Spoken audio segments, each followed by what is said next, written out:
오늘 하나님께서 주신 말씀은 요한복음 6장 1절에서 15절 말씀입니다. 봉독하여 드리겠습니다. 그 후에 예수께서 디베랴의 갈릴리 바다 건너편으로 가심에 큰 무리가 따르니 이는 병자들에게 행하시는 표적을 보았음이러라. 예수께서 산에 오르사 제자들과 함께 거기 앉으시니 마침 유대인의 명절인 유월절이 가까운지라.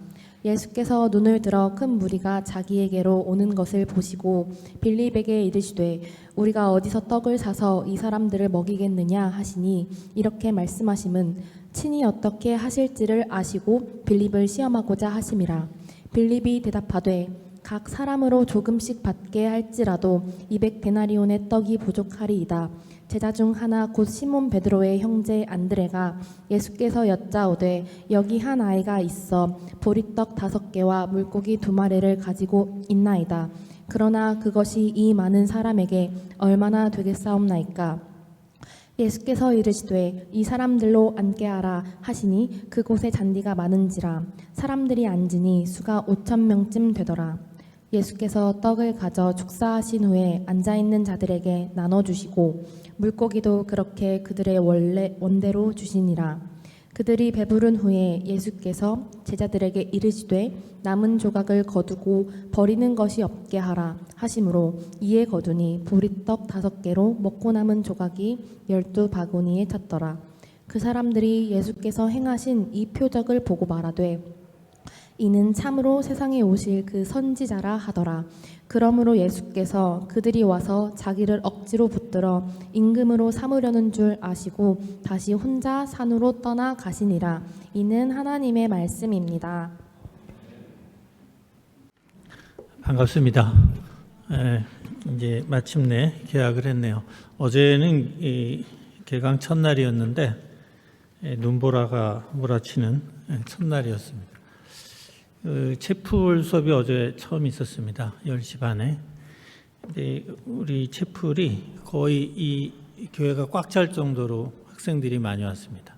그래서 거의 이게 정원이 아마 300명 정도 간신히 들어오는데 이번 수강생이 289명인가 그 정도 됩니다. 이게 다른 학교는 채플이 의무인데 우리는 선택 과목이잖아요. 그것도 1학점도 아니고 0.5학점인데 그렇게 많이 찼어요. 그래서 너무 가슴이 뿌듯하더라고요. 근데 오늘 우리 수협에는 안 그렇네요. 우리 양 목사님이랑 저랑 100명 그랬는데 좀 아마 더 기다려야 되나 봅니다. 오늘 제가 2025학년도 1학기 첫 번째 설교 주제로 오병이어를 들고 나왔습니다. 오병이어 설교는 교회 다니신 분들은 귀에 못이 박힐 정도로 많이 듣는 설교 주제이기도 합니다. 근데 왜 또 이거를 들고 나왔냐? 저는 이 오병이어 읽을 때마다 모든 사복음서에 다 나온 이 이야기가 또 오병이어에 대한 이야기거든요. 근데 이거를 늘 묵상할 때마다 잘 걸리는 부분이 있어요. 뭐가 걸리냐면 이게 도무지 어떻게 해석해도 딜레마처럼 해결이 안 돼요. 일단 이거를 문자 그대로 받아들이면 진짜 예수님이 마술사처럼 빵을 계속 만들어내시는 거죠. 그런 것처럼 그려져요. 그런 기적이. 그런데 이게 뭐랑 충돌하냐면 예수님이 사단의 시험을 받죠. 광야에 나가서. 공생이 시작하시기 전에 광야로 나가서 기도를 했어요. 40일 금식 기도를 하는 중에 사탄의 시험을 받는데 그때 돌덩어리를 빵으로 만들라, 떡으로 만들라는 걸 단호히 거절하시거든요. 그런 예수님이 어떻게 여기서는 또 빵을 만들고 계신가? 이게 뭔가 안 맞아요. 또 하나는 예수님이 병자들을 만나면 늘 가능한 한 많은 병자들을 고치셨는데 왜 배고픈 사람들을 만날 때마다 빵을 안 만들어 주셨나? 그것도 또 의문이에요. 왜 이때만 빵을 만들어 주시고 나머지 당시에 이스라엘 사람들은 숱하게 배를 고른 사람들이 많았거든요. 그런데 왜 오병에 한 번 더 있었죠. 7병이요. 그 외에는 더 이상 빵을 주시지 않았거든요. 그거 보면 이게 설명이 또 안 돼요. 아니 그렇게 오병이어 자그마한 오병이어 어린아이가 가져온 그 얼마 되지 않는 식량을 5천 명 또는 많은 사람들은 2만 명 정도 어린아이와 여자까지 합치면 2만 명 정도 될 거라고 신학자들이 이렇게 얘기하는데 진짜 그런지 아닌지는 좀 따져봐야 될 문제지만 2만 명을 먹일 정도로 그걸 갖고 일종의 요술처럼 마술처럼 그렇게 먹이셨다면 그럴 능력이 계신 분이라면 왜 그 배고픈 이스라엘 백성들을 좀 더 풍성하게 먹이지 않으셨나 의문이 뒤따르게 됩니다. 그래서 이제 이거에 대한 대안적 해석으로 내놓는 것이 이제 또 하나의 해석이 이거예요. 어린아이가 그 오병이어를 예수님께 드리니까 그걸 보고 감격한 군중들이 자기가 가져 싸온 그 음식들을 서로 내놓고 그러다 이제 나눠 먹게 됐다는 거죠. 그래서 이제 다 배불리 먹었다는 얘기예요.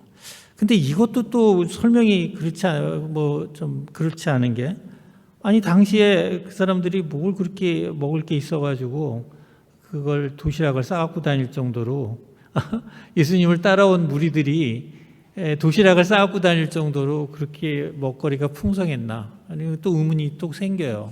그렇지 않겠어요? 당시에 로마에 의해서 착취를 받던 식민지, 우리가 일제 식민지 때도 그렇게 착취를 당한 걸 우리가 경험했는데 과거에 로마 시대는 더 심했어요. 착취는. 그런데 그 사람들이 뭐 먹을 게 있었겠어요. 근데 그걸 나눴다니 이것도 말장난 같아요. 그런데 거기 대목에 보면 6월절이 가까이 오매라고 해요. 그리고 또 그걸 또 생각하면 그럴 수도 있겠다는 생각이 들어요. 왜냐하면 거기에 모인 사람들은 아시다시피 이스라엘의 유대교의 율법에 따르면 성인 13세 이상의 성인은 예루살렘 순례가 의무예요. 종교적. 그러니까 6월절이 가까이 오매라고 써놓은 걸 보면 6월절 순례객들이 결국은 예수님을 따라온 게 아닌가. 그렇다면 순례를 떠나는 사람들이 그 당시 지금같이 곳곳에 식당이 있던 시절이 아니니까 자기들이 먹을 거를 어느 정도 챙겨가지고 왔으니까 그것도 설득력이 있는 이야기 같아요. 그리고 갑자기 무슨 예수님 설법에 꼬마들은 왜 따라다니나 생각이 들죠. 요즘 설교에 애들 따라오는 거 봤습니까? 보통 집에 있지. 그런데 그런데 거기에서도 납득되는 것이 6월절엔 13세 이상이 가니까 13살짜리 꼬마가 거기 있어서 어린아이가 그 음식을 드렸다고 나름대로 설명될 수 있는 부분이 있어요. 그렇지 않겠어요? 그런데 이러한 설명도 납득이 또 안 돼요. 왜냐하면 뒷부분에 가면 우리가 배가 부른 탓에 배가 불러서 풍성히 먹었잖아요. 그래서 예수님을 왕으로 선지자로 인식하고 왕으로 섬기려고 했기 때문에 예수님께서 산으로 피하셔 올라가셨다는 대목이 나와요. 배불리 먹었단 말이에요. 자기 음식 갖고 자기 음식을 먹고 배불리 먹고 예수님을 왕으로 섬길 이유가 없잖아요. 그렇잖아요. 자기가 싸운 거 먹고 나서 그래 예수님은 선지자다. 우리 왕으로 모시자. 이것도 좀 말이 안 돼요. 도무지 이게 도대체 뭔 소린가. 이렇게 설명하면 이게 문제가 있고 저렇게 설명하면 또 이렇게 문제가 있어요. 그래서 어느 날 이걸 놓고 고민을 했어요. 고민이라기보다는 저는 이제 풀리지 않을 땐 맨날 며칠이고 그걸 갖고 기도를 해요. 기도를 한다는 게 하나님한테 제가 말로 떠드는 기도가 아니라 그냥 묵상을 해요. 오랜 시간. 하루아침에 끝나지 않을 때도 있고 며칠씩 가는데 어느 날 이런 이제 마태복음을 읽다 마태복음 13장은 천국장이고 14장에 이게 나와요. 또 오병이어에 대한 기록이 13장에서 14장을 쭉 읽어 나가다가 문득 영감을 주셨어요. 뭐냐면 씨 뿌리는 자의 비유가 나와요. 씨 뿌리는 자의 비유. 거기 씨를 뿌리잖아요. 그래서 그게 100배, 60배, 30배 열매가 옥토에 뿌려질 때 열린다는 그 대목을 듣다가 또 그 사도 바울의 고린도전서 3장 6절에 가면 나는 씨를 뿌렸고 아볼로는 물을 주었고 자라게 하신 이는 하나님이라는 대목이 나옵니다. 이걸 듣다가 무엇이 깨달음을 주셨냐 하면 왜 우리는 오병이어를 늘 영적인 것으로만 생각했을까 하는 깨달음을 주셨어요. 그냥 우리에게 먹을 거를 주시는 거예요. 예수님께서. 어떤 것이, 우린 성경을 경전이라고 합니다. 경전은 신의 말씀이란 뜻이에요. 근데 경전이 꼭 있는 그대로의 팩트, 사실을 보고하기 때문에 그게 경전인 건 아니에요. 불교에도 수많은 경전이 있지만 부처에 관한 많은 일화가 있고 이야기가 담겨 있지만 그것이 다 팩트를 옮긴 게 아니에요. 가르침을 주기 위해서 이야기를 만들 때도 있는 거거든요. 결국 여기에서 예수님께서 이 성경 기자가 우리에게 주시고자 하는 하나님의 메시지가 분명히 있어요. 우리의 손가락으로 달을 가리키는데 우린 계속 손가락만 보고 있는 거예요. 달을 바라보지 않고. 그 달이 뭘까? 우리는 사실 오병이어를 체험하며 살고 있어요. 깨닫지 못할 뿐이지. 우린 지금 오병이어의 시대에 살고 있고 오병이어의 기적을 우리가 누리며 살고 있는 거예요. 제가 인터넷 찾아보니까 벽시요. 벽시 한 알이 심어져서 열매를 맺는 게 몇 배인지 아세요? 보통 3,000배예요. 3,000배. 벽시 한 알이 땅에서 자라나면 3,000배, 많이 자랄 땐 7,500배까지 자라요. 결국 여기에서 일어난, 이 현장에서 일어난 기적이 오늘날 우리가 체험하고 있는 기적이에요. 우리는 오병이어의 기적을 누리고 살고 있어요. 다시 얘기하면 우리의 모든 일용할 양식은 하나님께서 키워주신 곡식으로 우리의 생명이 유지되고 있다는 것을 여기서 말씀하고 계세요. 우리 주기도문에도 나오잖아요. 일용할 양식에 대한. 그 일용할 양식의 중요성을 우리가 너무 간과하고 있어요. 우리는 그것이 내가 노력해서 얻은 식량으로 먹고 산다고 생각하기 쉽고, 농부들은 자기가 땀 흘려서 그 곡식을 키웠다고 생각하기 쉬워요. 농부는 그저 씨 뿌리고 물 준 사람이에요. 키운 사람은 하나님이세요. 우리는 유통의 관계가 현대 사회에서는 너무 복잡하다 보니까 그 생각을 못해요.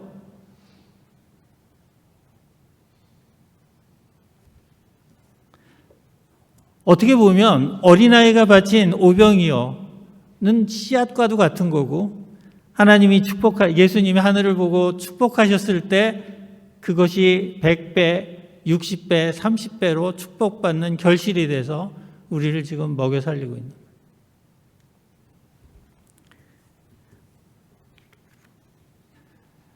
지금부터 7만 4천 년 전에 인도네시아 토바 화산이 폭발했어요.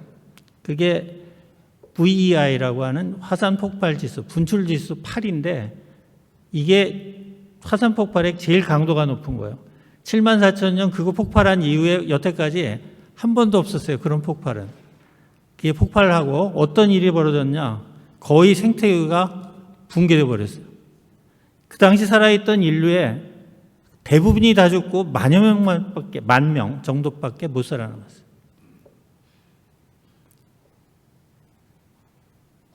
하늘이 온통 캄해졌으니까 햇빛이 들어올 수가 없죠. 우리는 아직 그런 걸 경험해 본 적이 없죠. 그러나 내일이라도 당장 그런 일이 벌어질 수 있어요. 우리가 그걸 깨닫지 못할 뿐이지. 결국 우리는 오늘도 햇빛이 비치고 있죠. 햇빛만 차단돼도 우리는 살 수가 없어요. 또 하나 중요한 대목이 있어요. 뭐냐면 배불리 먹은 군중이 예수님을 왕으로 모시고자 했다는 거죠. 우리는 자기에게 밥을 주는 사람을 주인으로 삼으려고 그래요. 우리는 월급 주는 사람이 주인이에요. 우리에게 충성을 다하죠. 그런데 월급을 준다고 생각하는 그 사장도 따지고 보면 하나님의 청지기에 불과해요. 분배자에 불과해요. 그가 우리에게 곡식을 주는 게 아니에요. 결국 하나님께서 주시는 거예요. 그런데 우리는 사람을 주인으로 삼고 살려고 해요. 바로 오병이의 이 기적에 관한 이야기는 그래서 중요해요. 예수님이 왜 산으로 가셨겠어요? 너희들에게 떡을 주는 것은 내가 아니라 하나님이시라는 거예요. 산으로 올라갔다는 거예요.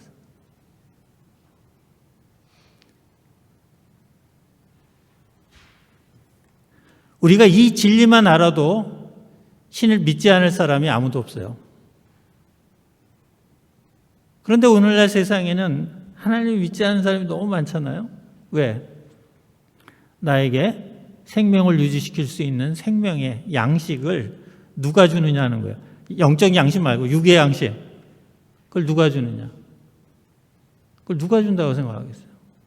농부가 준다고 생각하고, 그렇죠? 농사 짓는 사람들. 또는 뭐 예를 들면 나에게 월급을 주는 사람이 준다고 생각하고, 이러고 살고 있으니까 신을 믿지 않는 거죠. 신을 믿기보다 사람을 믿는 거죠. 권력자를 믿고, 나에게 돈 주는 사람을 믿고. 이게 오늘날 문제인 거예요. 오병이의 기적을 너무 영적으로만 해석하고 이게 무슨 성만찬을 애표한다. 물론 다양한 해석이 있을 수 있어요. 해석은 누구에게나 열려 있고 그건 자유예요. 그런데 제가 이 오병이의 기적을 통해서 은혜를 받은 해석은 그거였어요. 아, 그렇구나. 우리가 너무 성경을 읽으면서 너무 영적인 것만 해석하려고 했는데 실제 우리가 매 끼니 하루에 3번씩 식사를 하잖아요. 그럴 때마다 이 곡식을 주신 이가, 이 생명의 양식을 주신 이가 누군가만을 생각한다고 해도 큰 은혜가 되리라고 생각됩니다. 그것만, 그래서 우리가 식사기도도 그래서 중요하다고 생각합니다. 매번 자녀들에게도 식사기도를 가르치는 것 대단히 중요하다고 생각해요. 거기서부터 신앙교육의 첫걸음이 시작된다라고 생각됩니다. 오늘도 우리 교회에서 김밥 줄 겁니다. 김밥을 제가 줬다고 생각하지 마세요. 또는 뭐 학교에서 줬다고 생각하지 마세요. 이거는 하나님이 주시는 거예요. 하나님. 근데 우리는 김밥을 먹으면서 경옥실장님 감사합니다. 또는 뭐 총장님 감사합니다. 이렇게 생각하고 받아먹는다면 오병이의 기적을 오해하고 있는 거예요. 오병이의 기적을 체험한 사람들이 예수님이 주신 줄 알고 매달리잖아요. 예수님은 그래서 산으로 올라가신 거예요. 하늘을 보라고.